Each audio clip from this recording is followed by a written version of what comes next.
Hello दोस्तों, नमस्कार। आपको भाई पूरा क्वेश्चन पेपर बार बार बोल रहे थे ना कि भाई आंसर के साथ में पेपर अपलोड करो, तो भाई मैंने आंसर के साथ में ही अपलोड किया है। ठीक है, ये तो उसका फर्स्ट प्रिंट है जो मतलब काम का नहीं है। इस टाइप का आपको मिलेगा, टोटल 120 नंबर का होगा। ठीक है, और 30 क्वेश्चंस का मैंने डाला। भाई वीडियो लंबी ज़रूर होगी, लेकिन पूरी वीडियो देख लेना। ओके।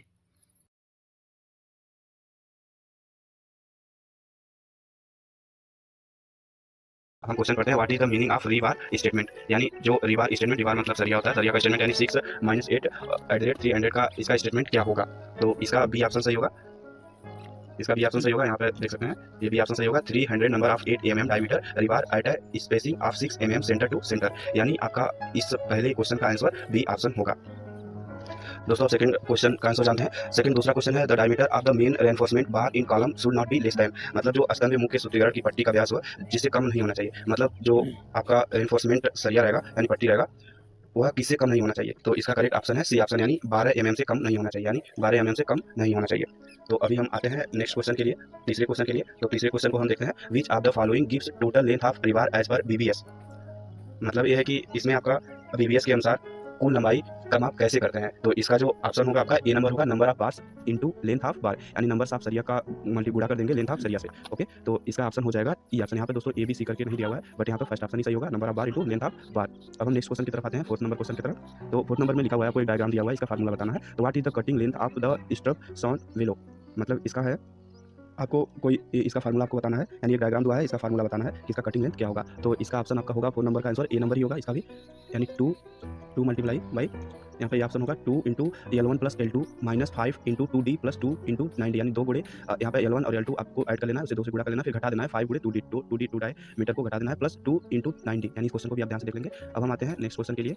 अभी आपका पांचवा क्वेश्चन जो है, unit weight of रिबार will be given by. यहाँ पे इसका फार्मूला क्या है, यानी यूनिट वेट का फार्मूला क्या होना चाहिए, इसके बारे में है। तो इसका जो भार दिया जाएगा, भार का फार्मूला होगा, इसका भी आंसर ए ही होगा, यानी ई ऑप्शन होगा, जो कि डी इंटू डी बाई 162, यानी डायमीटर इंटू डायमीटर बटे 162। अब हम 6 नंबर का क्वेश्चन देखते हैं। 6 नंबर के क्वेश्चन में क्या है, विच of the following should be referred wheel cutting and bending the rebars. मतलब इसमें काटने और मोड़ने के लिए किसका यूज किया जाता है। तो इस क्वेश्चन का आंसर है, इसे स्केच कहते हैं। स्केच मतलब आपको जैसे जो ड्राइविंग होता है, ड्राइविंग बनाते हैं, तो उसका इसके लिए इसका नाम देते हैं। अभी हम 7th नंबर का देखते हैं आंसर। तो 7th नंबर का होगा क्वेश्चन सबका, what is the purpose of chair bars, यानी चेयर बार्स का क्या उद्देश्य है। जो चेयर बार होगा इसका क्या उद्देश्य होगा। तो आपका 7 नंबर का आंसर होगा सपोर्ट मेटल रिबार, यानी जो चेयर बार होता है उसे सपोर्ट करने के लिए यूज किया जाता है। तो ये आपका चेयर बार का सपोर्ट मेटल रिबार इसका करेक्ट आंसर होगा।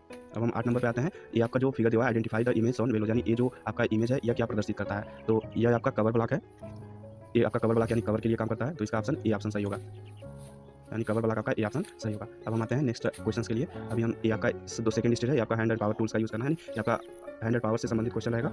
इसका हम देखते हैं क्वेश्चन क्या है, what is the allowable tolerance limit for the diagonal measurement of a step. इसका भी फार्मूला आपको देखना है कि यह किसके बीच होना चाहिए। तो 9th नंबर का जो आंसर होगा डी ऑप्शन होगा, प्लस माइनस 10 mm के बीच में होना चाहिए, यानी आपका 9th नंबर का जो आंसर होगा प्लस बाई माइनस 10 mm, यानी प्लस माइनस 10 mm के अंदर होना चाहिए। अभी हमें 10 नंबर का देखते हैं। ये जो आपका फिगर दिया हुआ है यह क्या प्रदर्शित करता है, इसको हम देखते हैं, इसका क्या मतलब होता है। तो दोस्तों 10 नंबर में जो ये फिगर दिया हुआ है यह आपका बार बेंडिंग लेवर का काम करता है। तो इसे बार बेंडिंग लेवर का काम करता है, इसलिए इसका ए ऑप्शन सही होगा। अब हम 11 नंबर का क्वेश्चन देखते हैं। 11 नंबर में भी आपका एक फिगर दिया हुआ है, इसका मतलब क्या होता है, ये चित्र आप देख सकते हैं। इसमें ये आपका जो पावर टूल्स है इसको क्या कहते हैं। तो हम यहाँ पे आंसर देख लेते हैं। इसका आंसर जो है बार बेंडिंग मशीन है, आपका ऑप्शन दिया हुआ है, आपका बार थ्रेडिंग मशीन है, बार शेयरिंग मशीन है। तो इसका जो ऑप्शन है करेक्ट ऑप्शन सी ऑप्शन सही होगा, बार शेयरिंग मशीन, यानी ये आपका बार शेयरिंग मशीन है, यानी जो आपका 11 नंबर का क्वेश्चन है, ये बार शेयरिंग मशीन है। अभी हम 12 नंबर का क्वेश्चन देखते हैं। 12 नंबर में है, why is it importance to tag a rebar, यानी टैग ए रिबार, एक रिबार टैग का क्या इंपॉर्टेंस है। तो ये आपका आइडेंटिफाई करता है, यानी आपको आइडेंटिफाई करता है कि ये कौन सा रिबार है। तो यानी इसका ऑप्शन जो है बी ऑप्शन सही हो जाएगा। अभी हम 13 नंबर का क्वेश्चन देखते हैं, which of the following is the ideal diameter of spandrel to bend at 25 mm diameter rebar, यानी 13 mm का जो रिबार होता है यह कितना होना चाहिए। दोस्तों ये क्वेश्चन आपका कन्फ्यूजन, तो इसका ऑप्शन भी होगा आपका एफ नंबर होगा, यानी आपका 50 mm होगा इसमें। इसका जो ऑप्शन होगा 50 mm होगा। दोस्तों ये आप कंफर्म कर लीजिएगा, क्वेश्चन थोड़ा सा डाउट का है, तो इसलिए आप कंफर्म करिएगा, वैसे 50 mm ही होगा। अब हम आते हैं 14 नंबर का क्वेश्चन। इसमें भी आपको एक फिगर दिया हुआ है, आपको इसको देखना है ये क्या करने के लिए है। 14 number identify the purpose of following power machine. ये पावर मशीन किसके लिए यूज़ किया जाता है, तो यह देखिए यहाँ पे ये बार बेंडिंग यानी सरिया वगैरह मोड़ने के लिए है। तो 14 नंबर का ऑप्शन भी यहाँ पे बी वाला ही सही होगा, यानी बार बेंडिंग मशीन है यहाँ पे बी ऑप्शन करेक्ट होगा। अब हम देखते हैं 15 नंबर का आंसर क्या होगा। What is the unit weight of steel, यानी जो यूनिट वेट का स्टील का यूनिट वेट क्या होना चाहिए, तो इसका करेक्ट आंसर होगा आपका डी ऑप्शन, जो कि 7850 किलोग्राम पर मीटर क्यूब। तो 15 नंबर का आंसर जो होगा डी ऑप्शन होगा। अब हम आते हैं 16 नंबर का। दोस्तों ये इजी आंसर है, इसमें आप आसानी से कर सकते हैं। यानी 1 फीट बराबर कितना इंच होता है, तो 12 इंचेस होता है, और 12 इंच बराबर में कितने सेंटीमीटर होते हैं, तो 30.48 सेंटीमीटर होते हैं, यानी 1 फुट बराबर 30.48 सेंटीमीटर, इसलिए इसका जो करेक्ट आंसर होगा डी ऑप्शन होगा। अब हम आते हैं अगले स्टेज में, जो आपको prepare fabric place and fix management संबंधित आपको क्वेश्चन मिलेंगे। तो इसमें हम 17 नंबर का क्वेश्चन देख लेते हैं। 17 नंबर का आंसर क्या होगा।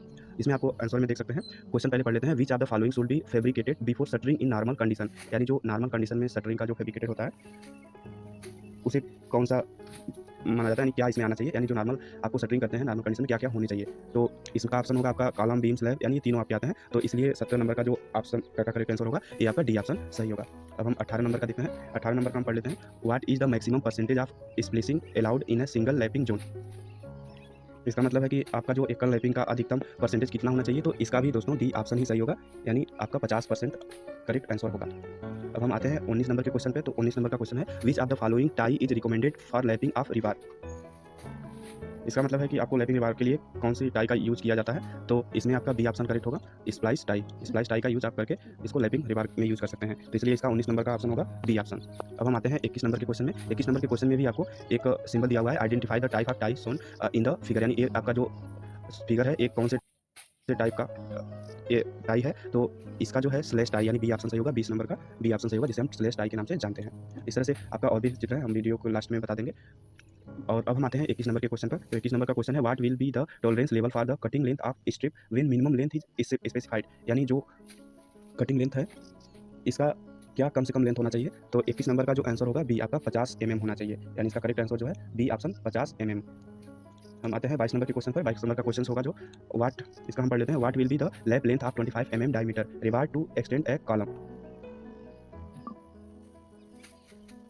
मतलब इसका है कि 25 mm डायमीटर रिबार का क्या लेंथ होना चाहिए। तो 22 नंबर क्वेश्चन का करेक्ट आंसर होगा 1250 mm, यानी ये आपका 1250 mm करेक्ट आंसर होगा। अब हम 23 नंबर का क्वेश्चन पढ़ते हैं। इसका क्वेश्चन है, rearrange the sequence of fabrication of the beam reinforcement. इसका मतलब है कि इसमें सुदृढ़ीकरण के लिए क्या आपका इसको सीक्वेंस में करना है, किस तरह से सीक्वेंस होगा। तो सबसे पहले इसमें हम आंसर देख लेते हैं। इसका आंसर होगा ADBC। अब हम रीड कर लेते हैं ADBC में क्या होगा इसमें। जैसे सबसे पहले ए ऑप्शन है, तो ए में आपको पहले हैंग करना होता है, hang top main रिबार horizontally using required support. मतलब आपको पहले सपोर्ट की आवश्यकता होती है इसमें, जो हॉरिजॉन्टल करते हैं सपोर्ट देने के लिए करते हैं। उसके बाद आपका डी ऑप्शन होगा, यानी पहले ए होगा फिर डी ऑप्शन ए वाला होगा, यानी डी को रखेंगे सेकंड नंबर पर। Mark and insert required number of step, यानी उसके बाद मार्क करेंगे, यानी जहाँ पे रखना है उसे मार्क करेंगे। उसके बाद बी ऑप्शन इसको सीक्वेंस में रखेंगे, insert button star रिबार from end of the beam. ये आपका चौथे नंबर पर होगा, insert bottom main bars and tie on it position, यानी इसका ऑप्शन होगा ए ऑप्शन सही होगा, ADBC। अब 24 नंबर का हम क्वेश्चन देख लेते हैं। 24 नंबर का क्या आंसर होगा। 24 नंबर में है, which one of the following required lap of the रिबार during is fabrication.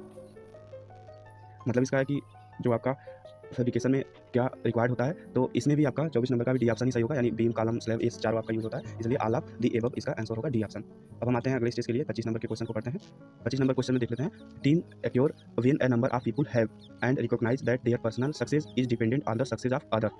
मतलब जो आपका सक्सेस है ये आपका जो आपका दूसरे की सफलता है वो कैसे निर्भर करता है। तो इसका जो करेक्ट आंसर होगा 25 नंबर का सी ऑप्शन होगा, यानी इसका कॉमन गोल्स आंसर होगा, यानी एक कॉमन गोल जो होगा यहाँ पे ऐड करेंगे कॉमन गोल्स। तो ऐसे पढ़ लेंगे, team occur when a number of people have a common goal and recognise that their personal success is dependent on the success of other.